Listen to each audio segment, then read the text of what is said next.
본문에 보니까 게바가, 그러니까 베드로가요, 수리아 안디옥을 방문한 적이 있었습니다. 그들이 게바가 이방인들과 함께 식사를 하고 있었는데 예루살렘에서 어떤 유대인 무리가 오는 것을 이 게바가 보았습니다. 그리고는 그 자리를 슬금슬금 피하였던 거죠.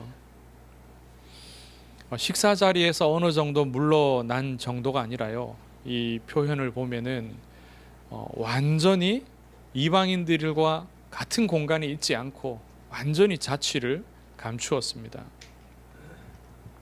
이것을 바울이 공개적으로 책망을 합니다. 왜냐하면 게바의 그 행동이 안디옥 교회의 유대 신자들에게 영향을 미쳤습니다.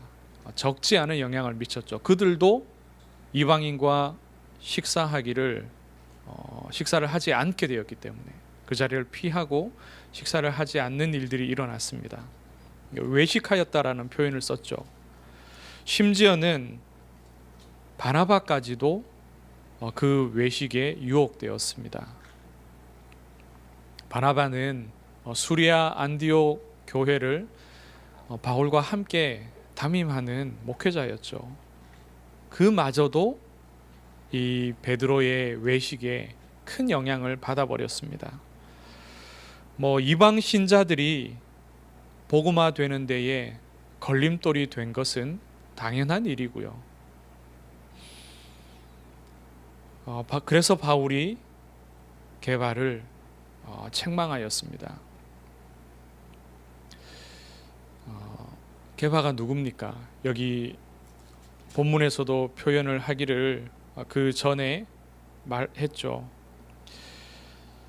이 게바는 유력한 사람입니다. 기둥 같은 사람이죠. 초대교회의 가장 핵심적인 사도이고 예수님의 수제자입니다. 그런 지도자가 이 복음을 놓치고 율법을 따르는, 개인적으로 그럴 수도 있죠. 그런데 공개적인 자리에서 그런 실수를 함으로 인해서 이 이방에 세워진 이 교회에 굉장히 안 좋은 영향을 끼치고 맙니다. 하나님이 우리에게 주시는 중요한 메시지죠. 그리스도 외에는 누구도 완전할 수 없습니다. 그리스도 외에는 누구도 완전하지 않다. 이 베드로는요, 사도행전 10장에 성령의 인도를 따라서 고넬료 집을 방문했습니다. 그 이방인 집을 방문하면서 수일을 그곳에서 머무르며 성령의 가르침을 따라서 이방인들과 교제하고 함께 먹고 마시고 자고 주 안에서 그들과 하나 된 축복을 베드로가 그곳에서 누렸더랬습니다. 성령이 그것을 가르치신 거죠. 율법은, 전통은 정한 것과 부정한 것을 나누고 있지만 이제는 그 구분을 성령께서 없애신 겁니다. 베드로가 이것을 성령으로부터 직접 가르침 받았고 그 현장에서 그 역사를 직접 보았더랬습니다. 그런데도 베드로에게는 율법의 잔재가 뿌리 깊게 남아 있었던 거죠. 아닌 것을 알면서도 그 옛것이 자기 안에서 나오게 된 겁니다. 캠프 때 오셨던 목사님들이 어떤 얘기를 하셨냐 하면은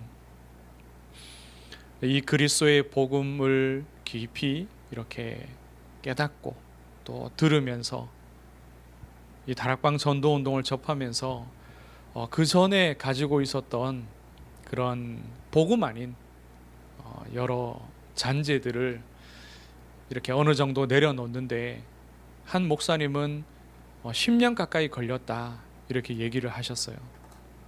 다른 목사님은요 한술 더 떠서 올해야말로 우리 교회가 진짜 복음운동하고 전도운동하는 해이다 이런 얘기를 하세요. 이른을 바라보고 계시는 목사님이 수십 년을 목회하셨는데 그런 얘기를 하시더라고요. 제 마음에 와닿는 부분들이 있었습니다. 참으로 이 복음 아닌 그 뿌리가 깊구나.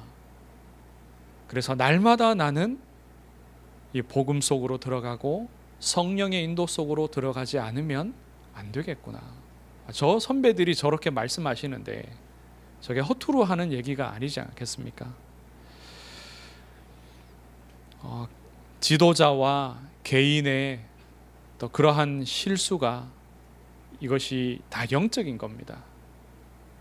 단순한 육신의 실수가 아니라요 영적인 것에서부터 나오는 것이죠. 그래서 이런 것들이 심하면 영적 문제로 고착화되기도 합니다. 이것이 영적인 문제가 되고 이것이 고착화되면 어떻게 되냐? 교회와 성도들에게 굉장히 문제가 되겠죠. 교회를 어렵게 하고 성도들을 어렵게 하기도 합니다. 그리고 성령 충만함을 놓치게 되고 그래서 전도운동을 막는 일도 생깁니다. 그리고 사단의 도구가 되기도 합니다. 모든 하나님의 자녀들이 이런 실수를 다 합니다. 그리고 각자에게 영적인 문제가 다 있지요. 본문에서 이 개발을 책망하는 바울조차도 그러한 문제를 다 가지고 있습니다. 바울이 로마서 7장에서 말했었죠. 로마서 7장에 보면은 24절에 오호라 나는 공고한 사람이로다. 이 사망의 몸에서 누가 나를 건져내랴. 바울이 복음을 인하여서 이제 이 사실을 깨달은 겁니다. 내가 애초에 율법을 만족할 수 없는 사람이구나. 내가 너무 악하여서 내 속에 육체의 소욕을 따라가는 그것이 너무나 강하여서 그것을 죄의 법이라고 표현했습니다. 나는 거기에 매여 있는 자이기에 무엇을 하든지 나는 악할 수밖에 없고 나는 성령을 거스르는 사람이구나. 그래서 바울이 율법을 만족할 수가 없는 겁니다. 자신이 율법에 대하여 죽었다라는 그 표현이 이렇게 해서 나온 겁니다. 약간은 결이 다를 수 있겠지만 바울의 그 고백도 나 스스로도 실수하고 영적인 문제를 가진 자이며 나는 절대로 선한 사람, 의로운 사람일 수가 없다라는 것을 분명히 바울이 말하고 있죠. 고백을 한 겁니다. 바울이 의로워서 베드로를 책망하는 것이 아니죠. 바울 역시 연약한 사람이고 복음이 아니면 살 수 없는 사람입니다. 그 점이 중요합니다. 지도자의 이러한 실수나 영적인 문제는 여러 사람에게 영향을 미치기 때문에 더 사안이 중하다고 할 수 있겠죠. 지도자라도 복음화에 걸림이 되고 누가 되면은 책망을 받아야 합니다. 한국교회와 또 다락방 전도운동하는 교회들의 지도자들의 그 문제들을 보면서 같은 문제임을 우리가 깨닫게 됩니다. 그것이 영적인 흐름이 되어서 교회 안에 또 성도들의 삶 깊은 곳에 영향을 주고 또 그런 흐름이 반복해서 그 성도들의 삶에도 동일하게 드러나기도 합니다. 그래서 우리가 중보해야 합니다.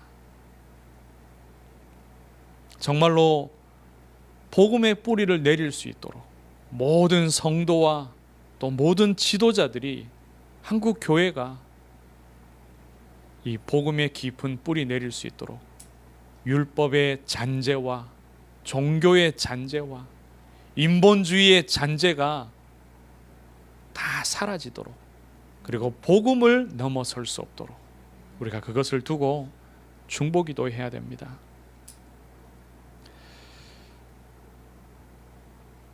베드로는 이 책망을요 받아들였습니다. 책망을 하는 바울도 굉장한 용기를 냈습니다. 그런데 긍정적으로 보면 용기이지만 부정적으로 보면은요 융통성이 없고 눈치 없고 자기만 생각하는 사람이죠. 나는 의로우니까 누군가를 책망하는 것처럼 보일 수 있습니다. 그런데 바울이 성령 안에서 굉장한 용기를 내어 이러한 책망을 한 거죠. 그런데 더 은혜를 입고 더 큰 하나님의 용기를 받은 자는 베드로입니다. 왜냐하면 이 책망을 받아들였기 때문에, 그리고 아마 분명히 하나님의 음성으로 듣고 갱신하였을 겁니다. 만약에 베드로가 이 책망을 받아들이지 않았고 갱신하지 않았다면 분명히 성경의 어딘가에는 언급이 됐을 겁니다. 이 바울의 전도 운동을 방해하였을 것이고, 또 바울의 어떤 교회 사역에서의 어떤 입지를 이렇게 내리기 위해서 어떤 일들이 있었겠죠. 거기에 대한 분명한 이런 언급들은 성경에 없습니다. 그러나 그 반대의 것이 있어요. 베드로가 그 책망을 받아들이고 하나님의 은혜로 섰음을 볼 수 있는 부분이 어디냐? 베드로 후서 3장 15절에 보면은 바울을 언급하면서 이렇게 말합니다. 우리의 사랑하는 형제 바울. 정치적인 수사는 아니었을 겁니다. 베드로서의 그 내용들을 볼 때에 베드로의 정말 믿음의 고백이 담겨 있고, 또 바울과 또 이방의 교회들을 향한 베드로의 그 중심이 담겨 있습니다. 이 은혜를 베드로가 받았습니다. 그런데 지도자들 중에는, 또 성도들 중에는 이러한 책망을 받아들이지 못하는 사람도 또 있죠. 안타까운 일입니다. 만약에 받지 않는다면 어떡하나? 갱신하지 않는다면 어떻게 해야 합니까? 하나님께 맡기면 됩니다. 지도자를 세우신 분이 하나님이시죠. 지도자를 이끌어 가시는 분이 하나님이시죠. 그리고 당연히 그 지도자를 내리시는 분도 하나님이십니다. 왜냐하면 교회의 주인이 하나님이시기 때문에 모든 하나님의 백성을 다스리시며 또 그들을 일꾼으로 지도자로 세우시는 분이 바로 우리 하나님이십니다. 다락방 전도운동 안에서 일어나는 여러 일도 마찬가지입니다. 우리 선배 목사님들 중에 일부가 일어나서 잘못을 밝히고 또 말하고 갱신할 것을 권면하고 그렇게 했더랬습니다.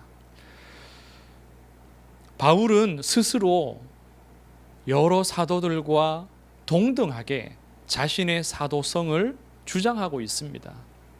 그리고 그만한 응답과 성령의 역사도 뒷받침되고 있고요.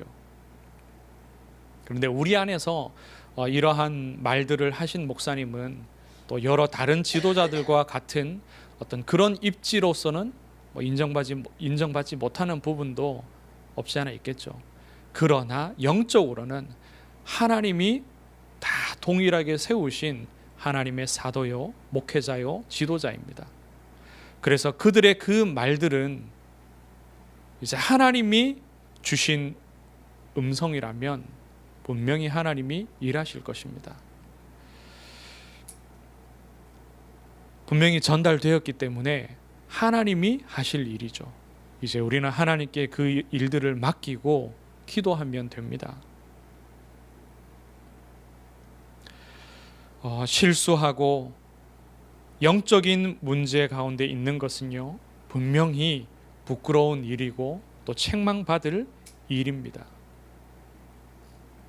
그런데 우리의 초점이 무언가 잘못을 들추어내는 데 있고 책망하는 데 있고 비판하는 데 있어야 되느냐? 절대 그렇지 않습니다. 바울의 그 로마서 7장과 8장에서의 그런 어떤 어조와 내용들을 보면은 바울의 초점은 분명히 복음에 있습니다. 스스로 너무나도 자신이 육신의 사람이고 육체에 매여 있어서 하나님의 주신 선한 율법을 도저히 만족할 수 없노라고 바울이 이야기합니다. 그래서 자신은 율법에 대하여 죽은 사람과 같다, 죽었다라고 표현을 하죠. 율법이 무슨 이야기를 하든지 간에 자기는 조금도 반응할 수가 없는 겁니다. 율법에 대하여 죽었다. 그것을 바울이 이 갈라디아에서는요 20절에 이렇게 말하죠. 내가 그리스도와 함께 십자가에 못 박혔나니. 율법에 대하여 죽은 것입니다. 그리고 그리스도와 함께 다시 사는 그것은요 이제는 복음으로 자기가 사는 것입니다. 하나님의 은혜의 복음으로 이제 나는 사는 것이다.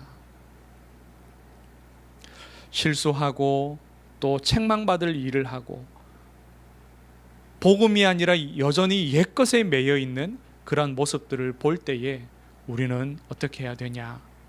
중보하고 또 기도해야 합니다. 정말로 우리가 그리스도의 사랑의 마음으로 중보하며 기도하기를 먼저 하지 않으면은 그 책망이요 율법의 책망이 되고 맙니다. 율법의 날성검이 되어서 그 사람을 정죄하고 맙니다. 그것은 그 사람을 살릴 수가 없죠. 그래서 우리는 먼저 우리 스스로를 돌아보아야 되겠습니다. 바울의 이 책망은 그 스스로도 나는 율법으로 살 수가 없다라는 고백 안에서 나온 책망입니다. 나 또한 공고한 자요, 이 사망의 몸에서 누가 나를 건져내겠느냐. 이 고백과 이 중심 안에서 또 다른 한 형제를 책망한 것입니다. 그것은 정죄하고 비판하는 책망이 아니라 율법의 한계 아래 우리를 두지 말고 하나님의 은혜의 그 복음 속으로 들어가자, 그러한 권면의 책망이죠. 그리고 그 역시 하나님께 맡겨지는 것이 옳습니다. 하나님이 은혜 주셔야 베드로도 게바도 하나님이 살리시는 거죠. 하나님의 은혜로 바울 자신이 살아난 것처럼 십자가에 못 박히고 이제는 그리스도 안에서 다시 산 것처럼 바울의 그 책망을 인하여서 게바도 살아나는 것입니다. 말씀을 맺습니다. 우리의 결론은 그리스도입니다. 내가 실수할수록, 누군가가 실수할수록, 영적인 문제에 빠져 있을수록 우리는 그리스도의 이름을 불러야 합니다. 그 이름을 부르며 그리스도의 은혜를 인하여서 우리가 치유받고 또한 갱신될 수 있습니다. 그리고 그 이름을 부르며 그 능력을 인하여서 중보할 수 있고 사단의 머리를 밟을 수 있습니다. 이것이 아니면 아무리 선해 보이는 책망이라 할지라도요, 그 사람을 죽이는 것이 되고 그리고 교회를 분열시키는 것이 되고 맙니다. 로마서 7장과 8장 그리고 갈라디아서 2장의 이 결론은요, 오직 그리스도입니다. 그리스도 안에서 우리 각자가 가진 모든 연약한 것들이 실수하고 또 영적으로 또 잘못하는 그런 모든 연약하고 악한 것들이 그리스도 안에서 치유되고 갱신되기를 축복합니다. 그리고 나아가서 또 다른 형제를 두고 중보할 수 있기를, 그리고 사단을 향하여서는 그 역사를 다 꺾고 밟으며 이기는 응답을 누리기를 주의 이름으로 축원합니다. 하나님, 은혜를 감사합니다. 그리스도 안에서 바울과 게바가 또 모든 이방의 교회와 유대의 교회들이 연합하며 하나 된 것을 봅니다. 하나님, 이 은혜를 우리에게 주시옵소서. 서로의 연약함과 실수하는 면을 두고 주의 사랑으로 기도하며 또 축복하며 권면하며 하나님의 은혜로 새로워지고 갱신되어지고 더 하나가 되어서 이 땅을 살리게 하옵소서. 전도하는 복음 운동하는 교회가 되게 하여 주옵소서. 이러한 응답을 누리는 우리 교단과 또 협회가 되게 하옵소서. 살아계신 예수 그리스도 이름으로 기도드리옵나이다. 아멘.